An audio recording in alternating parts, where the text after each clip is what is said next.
अस्सलाम वालेकुम, आप देख रहे हैं शहजाद इकबाल एक्सक्लूसिव। पाकिस्तान की सियासत में इस्टेब्लिशमेंट और सियासी जमातों के दरमियान तनाव होना कोई नई बात नहीं है। ये हम देखते हैं कि हर दौर में हमें नज़र आता है कि कोई ना कोई पॉलिटिकल पार्टी और इस्टेब्लिशमेंट जो है वो आमने सामने होती हैं। अच्छा, आम तौर पे तो ये देखा है, चाहे आप 90 की दहाई में देखें या उससे पहले या इवन जो परवेज़ मुशर्रफ के बाद का दौर था, वहाँ पे जो तनाव होता है ना, वो किसी ना किसी तरीके से डेवलप हो जाता है जो हुक्मरान पार्टी होती है उसमें और इस्टेब्लिशमेंट में। और इसीलिए जो सर्वाइवल है पॉलिटिकल पार्टी का, वो उस पर डिपेंड करता है कि वो किस हद तक जो है इस्टेब्लिशमेंट के साथ चल सकती है। और दूसरी तरफ इस्टेब्लिशमेंट अगर हावी हो जाए तो आपने देखा है कि हुकूमतें चल नहीं पाती, चाहे दो हुकूमतें नवाज शरीफ साहब की हों 90 की दहाई में या मोहतरमा बेनज़ीर भुट्टो की दो हुकूमतें हों। लेकिन जो मौजूदा दौर है या इससे पहले जो पीटीआई की हुकूमत थी, उसमें हमने ये एक मुनफरद चीज़ देखी थी कि जो तनाव था वो हुकूमती पार्टी के साथ नहीं था इस्टेब्लिशमेंट का, वो उस वक्त की अपोजिशन के साथ था। यानी पीटीआई हुकूमत में जो इस्टेब्लिशमेंट थी या फौज थी, जनरल बाजवा, जनरल फैज़, डीजी आईएसआई, वो उस वक्त उनका मुकाबला एक तरीके से नून लीग और पीपल्स पार्टी इनके साथ था। वो एक हाइब्रिड रिजीम था, उसमें वो पाकिस्तान तहरीक इंसाफ के साथ थे। अभी भी ऐसा ही है बिल्कुल कि इस वक्त इस्टेब्लिशमेंट का लड़ाई जो है वो नून लीग के साथ नहीं है, वो एक पेज पर है और बड़ा सॉलिड वन पेज है। लेकिन उनका तनाव किससे है? पाकिस्तान तहरीक इंसाफ से है, इमरान खान से है। तो ये एक मुनफरद चीज़ है। लेकिन जैसे हमने देखा था 2019 18-19 में जब हुकूमत बनी, तो जो तनाव था वो आहिस्ता आहिस्ता नून लीग के साथ ख़त्म होता गया और eventually to cut the story short, हमने देखा 2022 में वोट ऑफ नो कॉन्फिडेंस भी आया और इस्टेब्लिशमेंट जिन जमातों के खिलाफ थी उनके साथ हो गई और पाकिस्तान तहरीक इंसाफ की हुकूमत का खात्मा हो गया। इस मरतबा इस हद तक तो नहीं एक्सपेक्ट किया जा रहा था, लेकिन इलेक्शन के बाद शायद ये एक उम्मीद थी कि आहिस्ता आहिस्ता ये तनाव में कमी आएगी। जो इस वक्त गर्मा गर्मी है वो बर्फ़ कहीं ना कहीं आहिस्ता आहिस्ता पिघलेगी और हालात शायद बेहतरी की तरफ जाएंगे, या फिर ये होगा कि कोई एक दूसरे को मुकम्मल तौर पे शिकस्त दे देगा। अच्छा, ये भी होता हुआ नहीं देखा। इस एंगल से अगर आप देखें कि तहरीक इंसाफ का मैंडेट था लेकिन वो हुकूमत नहीं बना सके, रिजर्व सीटें भी चली गई, इमरान खान जेल में, उनकी एहलिया जेल में, पंजाब में वो हुकूमत नहीं बना सके, सियासी आज़ादी उनको है नहीं। तो इस लिहाज से आप कह सकते हैं कि एक बज़ाहिर नज़र आता है कि इस्टेब्लिशमेंट का एक पलड़ा जो है वो भारी है और वो जो है ये बैटल जीत रहे हैं। लेकिन दूसरी तरफ तहरीक इंसाफ भी मुकम्मल तौर पे ख़त्म तो नहीं हुई, उन्होंने भी एक भारी मैंडेट लिया इलेक्शन में। इमरान खान आज भी पीछे नहीं हटे, वो भी अपने मौक़िफ़ पे कायम है। तो दोनों जगह से जो है वो कोशिशें जारी है और मुकम्मल शिकस्त नहीं हुई है। जो पाकिस्तान तहरीक इंसाफ का एक प्लान था, 2-3-4 मैं चीज़ें कहता रहता हूँ बार बार, कि उनको पहले उम्मीद थी कि यार देखें मईशत चल नहीं रही है, सीटें इतनी कम है, तो ये जो सेटअप है 2024 में जो बना है ये सर्वाइव नहीं कर सकेगा और हमें जल्द मौका मिल जाएगा। फिर उनकी ये उम्मीद थी कि चलें ठीक है, हम जो है अफरादी क़ुव्वत दिखाकर, मुज़ाहरा करके, एहतजाज करके अपना मैंडेट हासिल कर लेंगे। लेकिन 26 नवंबर को आपने देखा जो एहतजाज की बड़ी कोशिश थी वो भी कामयाब नहीं हुई। फिर ऑब्वियसली एक रिलायंस, एक डिपेंडेंसी थी कि अदलिया पर, कि अभी तो काजी फाइज ईसा साहब चीफ जस्टिस हैं, लेकिन जब वो चले जाएंगे तो शायद उनको एक रिलीफ मिले, इलेक्शंस को ऑडिट हो और उस सिचुएशन में हुकूमत का खात्मा हो जाएगा और उनको मौका मिल जाएगा। क्योंकि 26वीं तरमीम आ गई तो वो भी जो उम्मीद थी ख़त्म हो गई। फिर नवंबर से एक और उम्मीद थी कि अगर डोनाल्ड ट्रंप सदर बन गए अमेरिका के, और क्योंकि उनके बड़े रवाबित रहे इमरान खान से, तो वो अगर आ जाएंगे तो इमरान खान के हक में बयान दे देंगे और इमरान खान साहब रिहा हो जाएंगे। ये एक उम्मीद थी। अच्छा, ये एक ऐसी बात थी जिसमें मैंने तो कभी कान भी नहीं धरे, मैंने कहा ये तो बिल्कुल ही होपलेस सिचुएशन है, and hope is frankly never a strategy. तो वो भी खैर हुआ नहीं। तो इमरान खान या पीटीआई की जो उम्मीदें थी कि हम शिकस्त दे देंगे फ़ौज को, वो हुआ नहीं और अब होता हुआ नहीं नज़र आ रहा। ये हुकूमत और फ़ौज जो है ये सॉलिड नज़र आ रहे हैं एज ऑफ नाउ। लेकिन अगर मैं इसको समअप करूं वन लाइन में, तो इसकी वजह क्या है? इसकी वजह मैं ये समझता हूं कि इदारों के दरमियान, पॉलिटिकल पार्टीज़ के दरमियान तो होता है इख्तलाफ, लेकिन इस वक्त ये मुकाबला, ये तनाव दो स्ट्रॉन्ग हेडेड मैन, दो स्ट्रॉन्ग हेडेड लोगों के दरमियान है, और वो है फील्ड मार्शल आसिम मुनीर और बानी पीटीआई इमरान खान। जो हम कहते हैं ना कि स्ट्रॉन्ग हेडेड मैन, उनकी क्या खसूसियात होती है, कैरेक्टराइजेशन उनकी क्या होती है? वो बहुत ज़्यादा डिटरमिन्ड होते हैं। रेजिलियंस जो है उनके ब्लड में होता है, यानी कि उनके ट्रेट्स में होता है कि वो हर तरफ से कोशिश करते हैं कि वो रेजिलियंस दिखाएं, और ये हमें नज़र आ रहा होता है क्योंकि ये लोग जो है ना, आप इसको कहें कि गेम ऑफ नर्व्स, या मेरे ख्याल से गेम कहना मुनासिब नहीं होगा, वॉर ऑफ नर्व्स में जो है ना ये पीछे नहीं हटते। तो ये इंतज़ार करते हैं कि जब भी इनको मौका मिले तो ये फ्रंट फुट पे आके अपनी कोशिश करते हैं कि इकदाम उठाते हैं, और ये इस वक्त हम देख रहे हैं कि कोई पीछे हटने को तैयार नहीं है, कोई गिव अप करने को तैयार नहीं है। इमरान खान का ट्विटर है वो खामोश नहीं होता, और ये सारा जो कॉन्फ्लिक्ट अभी जो रिसेंटली इस हफ्ते में देखा है वो भी ऐसा ही है। दूसरी तरफ फ़ौज कोई आसानियाँ पैदा करना नहीं चाह रही पीटीआई के लिए। तो ये मामला है, इसका ब्रीफ बैकग्राउंड तो यही है ना कि इमरान खान को जो है मुलाकात की इजाज़त नहीं मिली 1 महीने तक, लेकिन जब उनकी बहन उज़्मा खान वहाँ पे गई तो उसके बाद वो निकली, उन्होंने फील्ड मार्शल के हवाले से बात की। फिर इमरान खान के ट्वीट में कहा गया कि फील्ड मार्शल जो है वो जहनी मरीज़ हैं, और ना सिर्फ उनको कहा गया बल्कि अपनी पार्टी में भी काफ़ी लोगों को गद्दार कह दिया, जिन लोगों ने जाके एनडीयू वर्कशॉप अटेंड की थी और उसके बाद उस एनडीयू वर्कशॉप के बाद उनकी कुछ लोगों की, कुछ पार्लियामेंटेरियंस की भी चीफ ऑफ आर्मी स्टाफ यानी कि फील्ड मार्शल आसिम मुनीर से मुलाकात भी थी, तो उनको भी डिसोन कर दिया, मीर जाफर मीर सादिक कह दिया।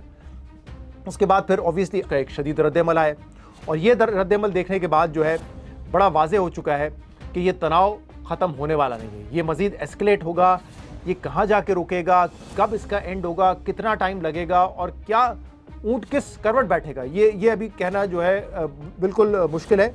लेकिन हाँ, जैसे मैंने पहले ही कहा कि इस वक्त मुश्किल में पाकिस्तान तरीके इंसाफ नज़र आ रही है, और वाज़ेह हो चुका है कि उनकी जो मुश्किलात हैं उसमें इजाफा होगा, और हुकूमत इस हवाले से क्या करने जा रही है, उनके पास क्या क्या ऑप्शंस हैं, किन चीज़ों पे वो गौर कर रही है, ये मैं इस वीडियो क्लिप के आखिर में आपको बताऊंगा। प्रेस कॉन्फ्रेंस में क्या मुनफरिद बात थी, वो कहते हैं ना ग्लव्स और ऑफ, मतलब वो लड़ाई के लिए अब तैयार है, अब कोई वो नहीं है कि आपने पीछे होल्ड करके रखना है।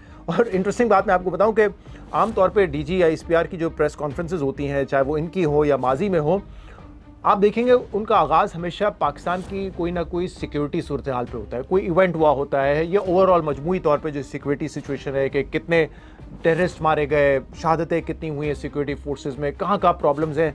अभी मैंने आपको अपने ही इस वीलॉग में 2-3 दफ़ा बताया कि हमारी पिछले 1 महीने में 2 से 3 ब्रीफिंग्स हो चुकी हैं, ऑफ द रिकॉर्ड भी, ऑन द रिकॉर्ड भी।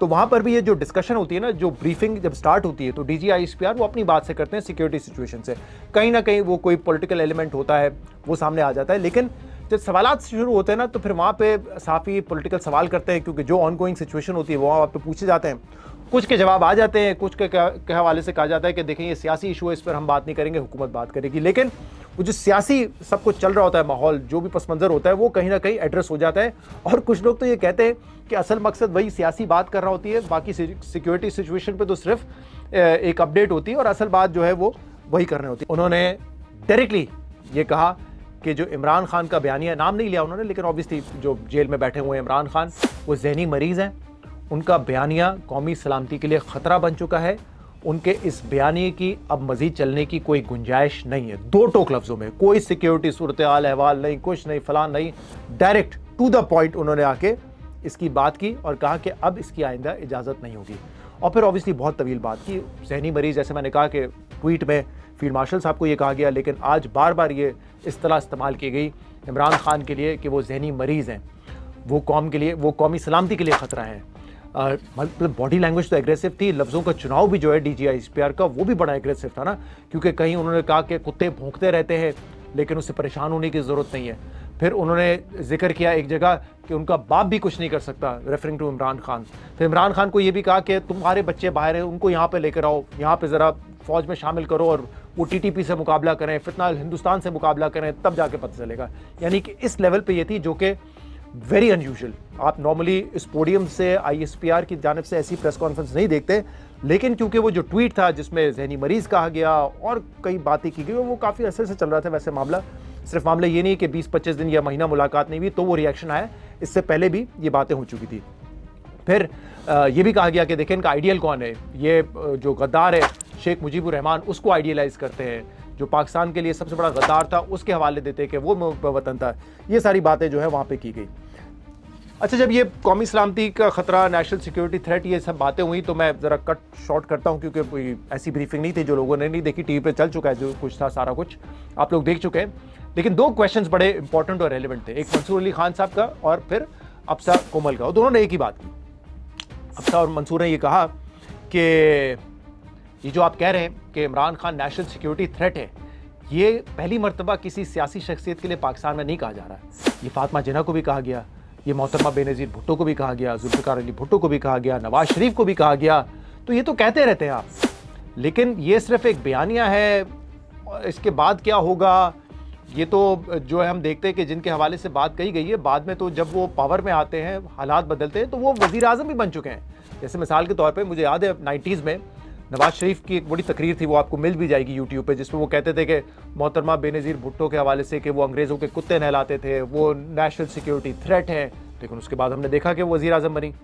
नवाज शरीफ के लिए ये कहा गया जब परवेज़ मुशर्रफ ने कू किया कि नेशनल सिक्योरिटी थ्रेट हैं, ये गद्दार हैं, मुल्क से बाहर चले गए, जलावतन हो गए। लेकिन आए और फिर दोबारा हुकूमत भी संभाली उन्होंने।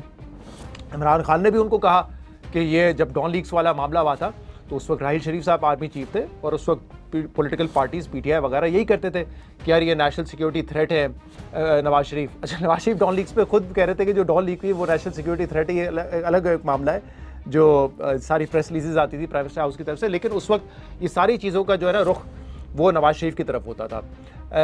रॉ के एजेंट उनकी फैक्ट्री से निकलते हैं, इस तरह की खबरें आती थी। पता नहीं 400 अरब रुपए इन्होंने 400 अरब डॉलर भेज दिए हैं इन्होंने, या 400 अरब रुपए थे, I don't exactly remember, India भेज दिए। इस तरह की फजूल बातें होती रहती थी और ये इस्टेब्लिश करने की कोशिश की जाती थी कि वो गद्दार हैं, वो मुहिब वतन नहीं है। लेकिन फिर हमने देखा अब दोबारा उनकी हुकूमत आई है।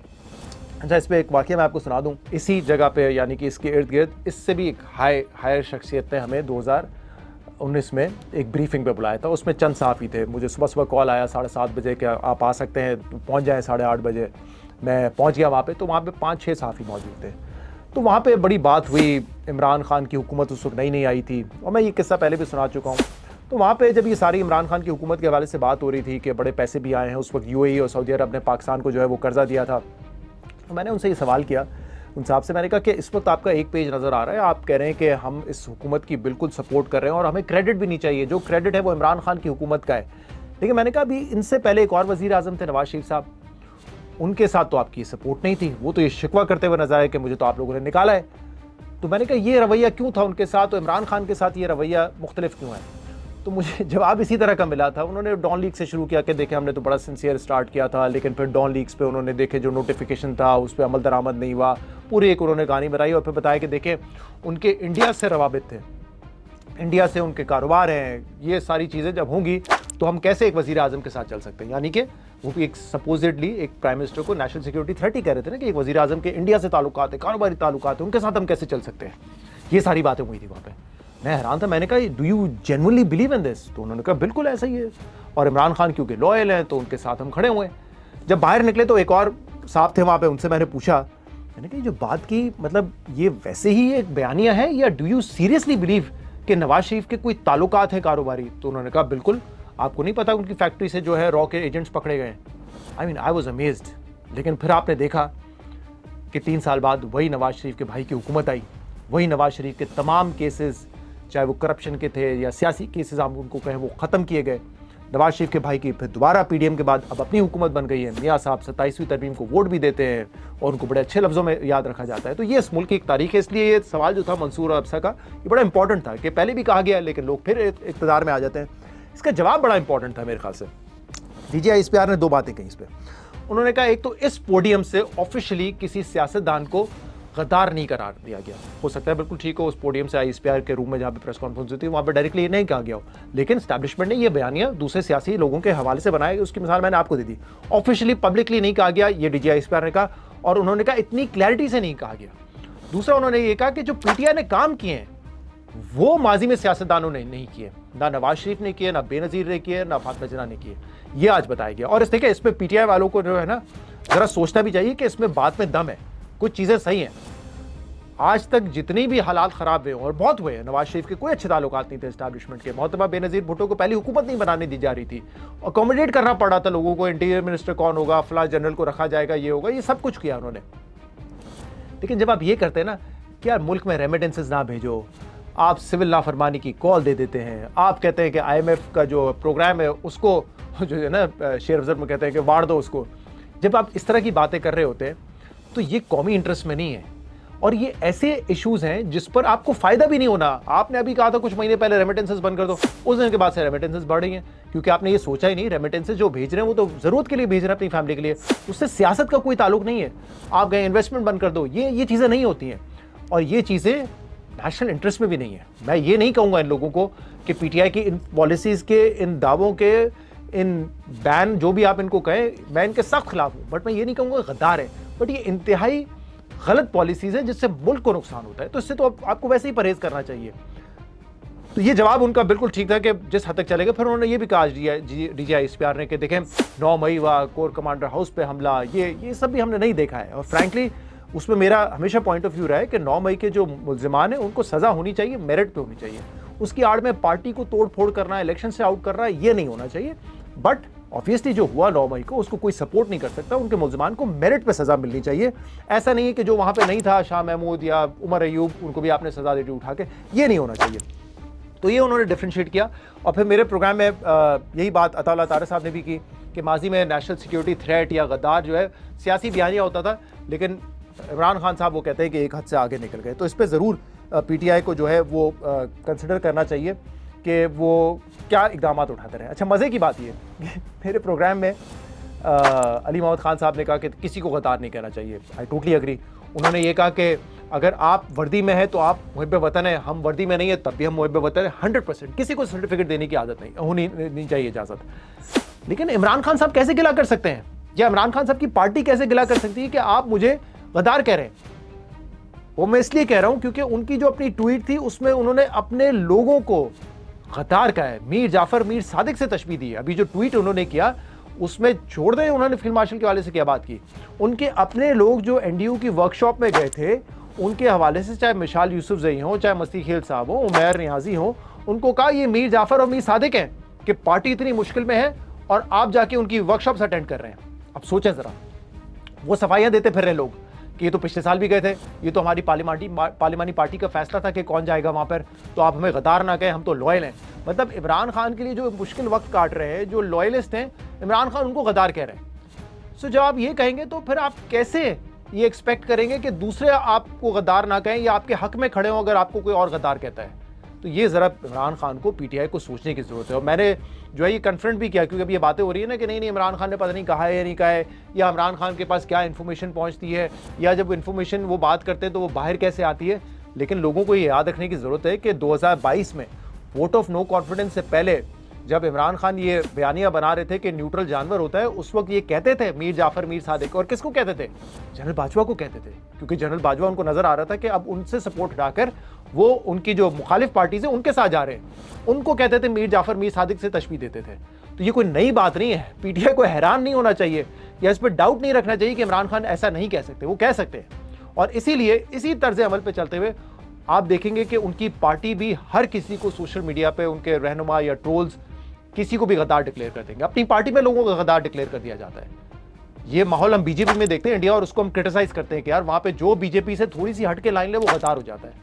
अब यही तौर तरीका यहाँ पर देखा जा रहा है। तो किसी को गद्दार अगर आप समझते हैं कि नहीं कहना चाहिए, बिल्कुल ठीक है, लेकिन आप अपने लोगों पर गद्दार ना कहना। हो सकता है कोई मिसकम्युनिकेशन हो गई हो सकता है उनसे गलती हो गई हो। अगर आप समझते हैं नहीं जाना था तो ना जाए, गद्दार तो ना डिक्लेयर करें उनको। खैर, ये सारा कुछ हुआ और इसके बाद PTI का कुछ रिएक्शन भी आया है। शफीउल्लाह जान साहब जो इन्फॉर्मेशन में है KP में, वो कहते हैं इस पर माफ़ी मांगे, खैबर पख्तूनख्वा की तज़लील हुई है। अभी मैं बैरिस्टर गौहर साहब का पूरा एक देख रहा था, इस पर जो रद्द-ए-अमल आया है वो माहौल को ठंडा करने की बात कर रहे हैं। वो कह रहे हैं हमें मुलाकात की इजाज़त दें ताकि हम जो इस तनाव इंतशार को कम कर सकें।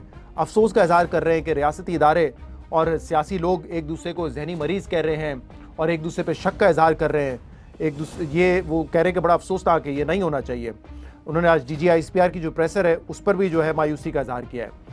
तो ये बातें बैरिस्टर गौहर साहब की तो पता नहीं सुनी जाती हैं कि नहीं सुनी जाती, लेकिन जो मैंने भी एक रिएक्शन लेने की कोशिश की तो उसमें कुछ लोग तो बड़े घबराए हुए हैं PTI के। ये मैं आपको फ्रैंकली बता रहा हूँ। जो लोग समझते हैं कि हमें एक थोड़ा सा टेम्परेचर नीचे करके मुफाहमत करके आगे बढ़ना चाहिए, उनमें ये इस वक्त एक डर, एक खौफ है कि क्या जो PTI को धमकियाँ लगाई जा रही हैं हुकूमत की जानिब से, चाहे वो फैसल वावडा हो, अताउल्लाह तारर हो, तलाल चौधरी हो, कि अब तुम्हें छोड़ेंगे नहीं, अब तुम बड़ा आके देखो ज़रा यहाँ पर, वो डरे हुए हैं इससे।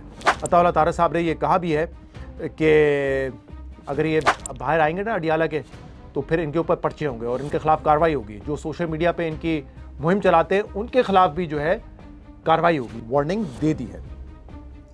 तो PTI के बहुत सारे लोगों का तो ये पॉइंट ऑफ व्यू है। अच्छा, कुछ PTI के लोग जो समझते हैं इमरान खान बड़ी अच्छी पॉलिसी है, उनसे जब मेरी बात हुई वो कहते हैं कि ये बिल्कुल ठीक है। आप देखें हुआ क्या है, ये एस्केलेशन तो सूट करती है इमरान खान को। क्या आप सोचें कि CDF का नोटिफिकेशन हुआ तो अगले दिन तो कोई बड़े इशू पे बात होनी चाहिए थी, लेकिन सारा फोकस 2-2.5 घंटे की प्रेशर इमरान खान पे कर दी। तो इमरान खान उनके नर्व्स पर सवार है, उनके सर पे सवार है, तो ये उसको एक अपने कामयाबी के तौर पे पेश कर रहे थे कि इमरान खान जो है वो पीछे नहीं हट रहा, वो इस गेम ऑफ नर्व्स में, इस वॉर ऑफ नर्व्स में डटा हुआ है और उसने हिला के रख दिया है कि पहली प्रेस कॉन्फ्रेंस सीडीएफ बनने के बाद जो तर्जुमान फौज को करनी पड़ रही है वो उनके ऊपर करनी पड़ रही है। जब मैंने उनकी बात सुनी मैंने कहा अच्छा तो फिर आगे क्या होगा? वो कह रहे हैं कि ये पीछे नहीं हटेंगे। वो कहते हैं ना, वो इस तरह की मिसाल देने की कोशिश कर रहे थे कि बुली को बुली ही किया जाता है। अब ये बात वैसे इमरान खान के लिए की जाती है कि बुली को बुली किया जाता है, लेकिन वो ये मुझे मिसाल दे रहे थे। तो मैंने कहा फिर होगा क्या? आपको क्या लग रहा है कि इससे इमरान खान का क्या फ़ायदा है? क्योंकि मुझे तो जो नज़र आ रहा है कि अगर मुलाकातें बंद हो गई तो फिर तो कोई ट्वीट ही नहीं आएगा, फिर तो इमरान खान के लिए ज़हनी तौर पे ये एक अज़ियत होगी, फैमिली के लिए अज़ियत होगी। तो वे आउट क्या है? बट लेकिन उनके पास कोई इसका ख़ास जवाब नहीं है। बट वो ये कह रहे थे कि हाँ, उनके लिए शायद ज़िंदगी आसान ना हो, बट इमरान खान ने अपनी पोजीशन पे डट के बड़ा अच्छा किया। मेरे ख्याल से ये वही माइंडसेट है जो इमरान खान का भी है। अच्छा, ये माइंडसेट के पीछे भी एक, ये ऐसा नहीं है कि ये इमरान खान को पता नहीं वो क्या कर रहे हैं। इमरान खान की एक प्लेबुक रही है, अगर आप देखें तो ये उसी की रिपीट टेलीकास्ट है। आमतौर पे मैं अगर फिर नवाज शरीफ साहब की मिसाल दूँ, 2016 में उनको डिस्क्वालीफाई किया गया, 2017 में जो है उनको नहीं 2017 में डिस्क्वालीफाई किया गया, 2018 में उनको सज़ा हो गई, जेल चले गए। लेकिन 2020 वो पहला मौका था जब उन्होंने गुजरांवाला में जनरल बाजवा, जनरल फैज़ का नाम लिया कि आप जिम्मेदार हैं मुझे निकालने के लिए और तबाही के लिए और इमरान खान को लाने के लिए। उससे पहले वो नाम नहीं लेते थे, ठीक है, वो इदारा 5 जजेस और इस तरह इस्तेमाल करते थे। इमरान खान का जो है ना गेम प्लान या प्लेबुक उनकी बिल्कुल डिफरेंट होती है। इमरान खान जो है ना वो नर्व सेंटर को अटैक करते हैं, वो उस फर्द पे अटैक करते हैं जहाँ से उनको पता है कि वो उसको पीछे बैकफुट पे डाल के उसको पीछे धकेल के अपने लिए एक स्ट्रॉन्ग पोजीशन क्रिएट कर सकते हैं। उसकी बड़ी सारी मिसालें हैं। इस इदारे जिस जियो में मैं काम करता हूँ उस वक्त मैं नहीं था, 2013 तो जो 2014 का धरना था उस वक्त जो है वो मीर शकील रहमान का नाम लेके उनको अटैक करते थे और फिर सारे उनके फॉलोअर्स जो हैं वो जियो के पीछे पड़ जाते थे। हमने ये देखा कि नवाज शरीफ एक सियासी मिसाल लें तो नवाज शरीफ का नाम लेके जो पता है ना नून लीग के जो बिल्कुल नर्व सेंटर है उनको आपने हिट करना है, और वो इस हद तक उनको फिर हैमरिंग करते थे कि वो खुद बैकफुट पे चले जाएं या खुद पीछे हट जाएं। जनरल बाजवा के साथ ये किया उन्होंने, जब वोट ऑफ नो कॉन्फिडेंस के बाद बार बार वो कहते रहे कि ये मीर जाफ़र मीर सादिक हैं, तो बाजवा जिन पे वो इल्ज़ाम लगाते थे कि उन्होंने हमारी हुकूमत गिराई है, उनसे फिर मुलाकातें भी हुई सदर आरिफ अलवी के दफ्तर में यानी प्रेसिडेंट हाउस में। इमरान खान ने एक मौके पे ये भी कह दिया कि अगले इलेक्शन तक कम से कम जनरल बाजवा को रहना चाहिए, यानी कि इलेक्शन उनके अंडर हो, यानी जनरल बाजवा ने उनको निकाला, ये एलिगेशन है, लेकिन उनके अंडर इलेक्शन हो। और बाजवा साहब भी तैयार हो गए थे कि यार ठीक है इलेक्शन करवा दो, क्योंकि वो इतना बैकफुट पे चले गए थे, वो हैमरिंग कर करके जो इमरान खान उनके नाम लेके करते थे। तो इमरान खान ये करके कामयाब भी हुए हैं इसमें। लेकिन अब जैसे मैंने कहा उनका मुकाबला डिफरेंट है। यहाँ पे दोनों स्ट्रॉन्ग हेडेड मैन हैं। फील्ड मार्शल आसिम मुनीर के हवाले से भी कहा जाता है कि वो अगर एक चीज़ पे फैसला करते हैं उस पर डटे रहते हैं, उनको पीछे हटना या वो उनमें वो फ्लेक्सिबिलिटी नहीं है। तो अब यहाँ पे मसला ये है कि उनकी जो ये प्ले बुक है वो काम नहीं कर रही है, टेम्पलेट वही है, लेकिन यहाँ पे रिस्पॉन्स उनको बराबर का मिल रहा है, इसलिए सख्तियाँ बढ़ रही हैं। ऐसा नहीं हो रहा कि उनको उनके खिलाफ बयान दे के उनको पुश बैक किया जा रहा है, ये वो हासिल नहीं कर पा रहे हैं। और इसीलिए मैंने कहा बाज़ाहिर ऐसा लगता है कि इस वक्त फ़ौज का पलड़ा जो है वो भारी है। तो ये इमरान खान साहब जो है कर रहे हैं, तो कुछ लोग अभी भी इसको सपोर्ट करते हैं। बहरहाल अब सवाल ये है कि हुकूमत क्या करने जा रही है, ये सबसे बड़ा सवाल है। एक चीज़ तो फैसला हो गया है कि मुलाकातें अब नहीं होंगी। ट्यूसडे को फैमिली की मुलाकात, थर्सडे को लॉयर्स या फिर पार्टी मेंबर्स की मुलाकात, वो तो वैसे ही नहीं हो रही थी। सोहेल आफरीदी साहब का तो चांस ही भूल जाएं।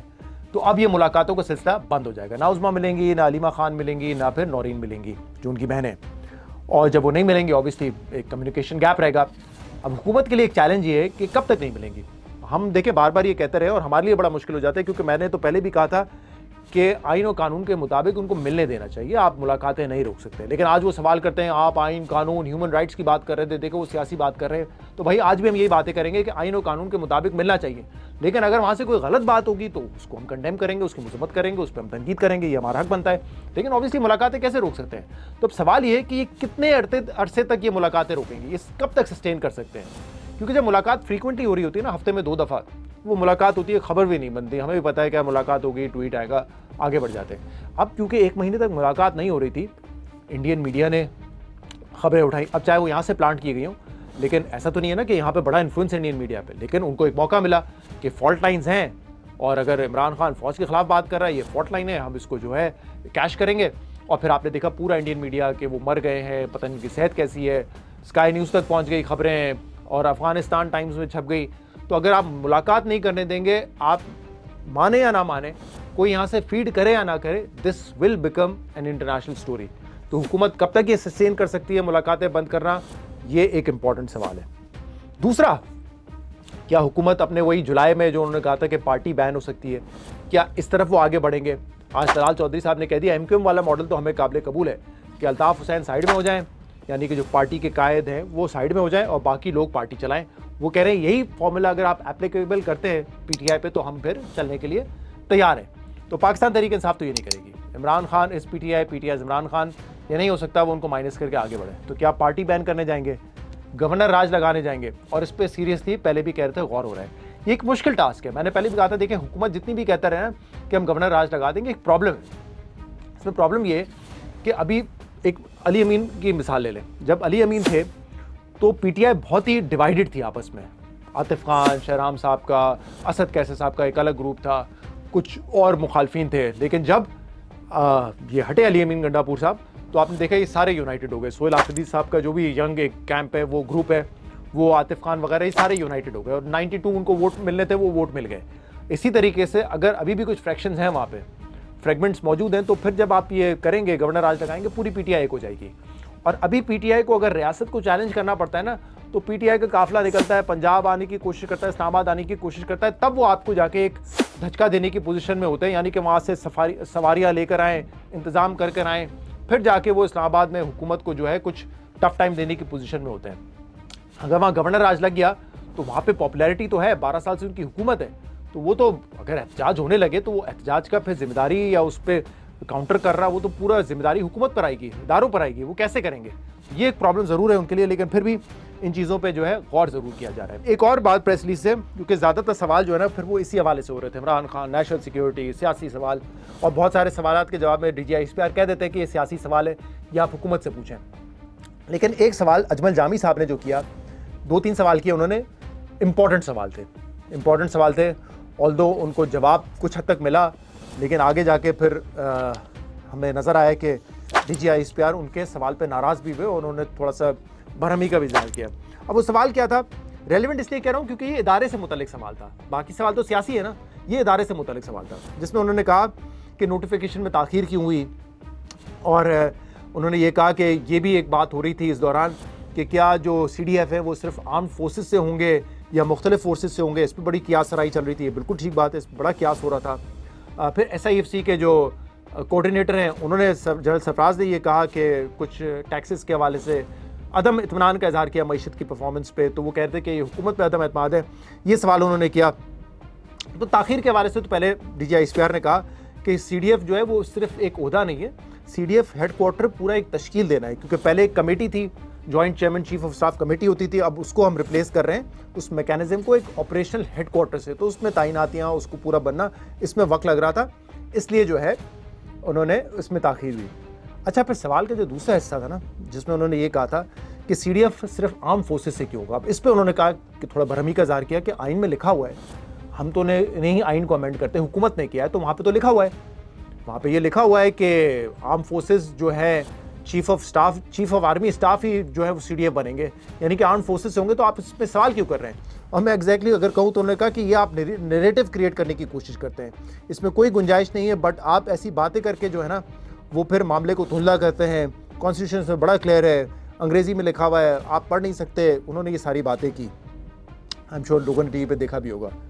तो ये जो है ना थोड़ा सा लगा कि यहाँ पे पता नहीं क्यों ये सवाल तो ऐसा, तो फिर उन्होंने कहा देखें ये तो इंटरनल फोर्सेस का सवाल है, तो जाहिर सी बात है अगर DGI है तो उनसे तो फोर्सेस के हवाले से ही सवाल होगा, और ये स्पेकुलेशन बिल्कुल हो रही थी इसकी CDF को क्यों सिर्फ आर्म फोर्सेस होना चाहिए। तो खैर इस पर उन्होंने अपनी एक बात की।